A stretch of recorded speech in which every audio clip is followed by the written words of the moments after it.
180ന്റെ 2% എന്നത് ഏത് സംഖ്യയുടെ 3%?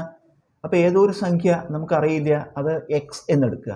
180ന്റെ 2% എങ്ങനെ കാണുക? 180ന്റെ 2% 180 ഇൻറ്റു 2/100, 180 ഇൻറ്റു 2/100 എന്നത് സമം നേടുക. 180ന്റെ 2%, 180 ഇൻറ്റു 2/100 സമം ഏത് സംഖ്യയുടെ, ആ സംഖ്യ എക്സ് ആണ് നമുക്കറിയില്ല, അപ്പോൾ ഏത് സംഖ്യയുടെ 3%, അതായത് എക്സിൻ്റെ 3%, എക്സ് ഇൻറ്റു 3/100. നമുക്ക് ഇന്ന് എക്സ് ആണ് കാണേണ്ടത്. എക്സ് കാണണമെങ്കിൽ എക്സിൻ്റെ കൂടെ ഉള്ളത് ഈ ഭാഗത്തേക്ക് കൊണ്ടുവരിക. അപ്പോൾ ഇവിടെ ഉള്ളത് എഴുതുക നമ്മൾ എന്തൊക്കെയാണ്? 180 ഇൻറ്റു 2/100. ഇനി എക്സിൻ്റെ കൂടെ ഇൻറ്റു 3/100 ആണ്. അതായത് ഈ ഇൻറ്റു 3/100 ഇങ്ങോട്ട് വരുമ്പോൾ ഈ 3/100ൻ്റെ വ്യുൽക്രമം ഇടുക, റെസിപ്രോക്കൽ ഇടുക, അതായത് അംശവും ഛേദവും തിരിച്ചിടുക. ഇൻറ്റു എന്നിട്ടിട്ട് തിരിച്ചിടുമ്പോൾ 100/3. ഇത് ചെയ്താൽ നമുക്ക് എക്സിൻ്റെ വില കിട്ടും. അപ്പോൾ ഇതിൽ നമുക്ക് ഈ 100 വെട്ടിക്കളയാം. 3ഉം 180 വെട്ടിച്ചെടുക്കുമ്പോൾ 60 വരും. 60 ഇൻറ്റു 2 120. അതായത് എക്സിൻ്റെ വിലയാണ് 120. അതായത് നമ്മുടെ സംഖ്യ സമം 120. 4/40ന്റെ 1/4 എത്ര? 4/40ന്റെ 1/4 കാണണം.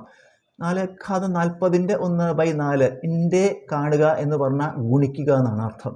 ഭാഗം കാണുന്ന പോലെ അല്ലെങ്കിൽ മടങ്ങ് കാണുന്ന പോലെ. അപ്പോൾ 4/40ന്റെ 1/4 കാണാൻ 4/40 എന്നുള്ളതിന് പകരം ഇൻറ്റു ഇടുക, 1/4 ഇത് തമ്മിൽ ഗുണിക്കണം.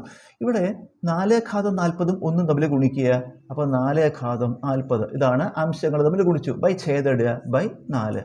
നമുക്ക് കൃത്യംഗ നിയമം a/m/a/n സമം a/m-n. അതായത് പാദസംഖ്യകൾ തുല്യമാണ്. a നമ്മൾ ഹരണചിഹ്നമാണ് വരുന്നത്. അപ്പോൾ പാദസംഖ്യകൾ തുല്യവും ഹരണചിഹ്നവും വരിക. ഇവിടെ അതേപോലെ പാദസംഖ്യകൾ തുല്യം 4 4 ഹരണചിഹ്നം. അപ്പോൾ ഇവിടെ നമുക്ക് കൃതി 4 എന്ന് പറഞ്ഞാൽ 4/1 എന്ന് എടുക്കാം. 4/1 4ആണ്. അപ്പോൾ ഇതിൻ്റെ ഉത്തരം എന്താ? എ എന്ന് എഴുതുക. അതായത് പാദസംഖ്യ എഴുതിയിട്ട് അംശത്തിൻ്റെ കൃതിയിൽ നിന്ന് ഛേദത്തിൻ്റെ കൃതി കുറച്ചു. അതുപോലെ ഇവിടെ പാദസംഖ്യ എഴുതുക 4, അംശത്തിൻ്റെ കൃതിയിൽ നിന്ന് ഛേദത്തിൻ്റെ കൃതി കുറയ്ക്കുക.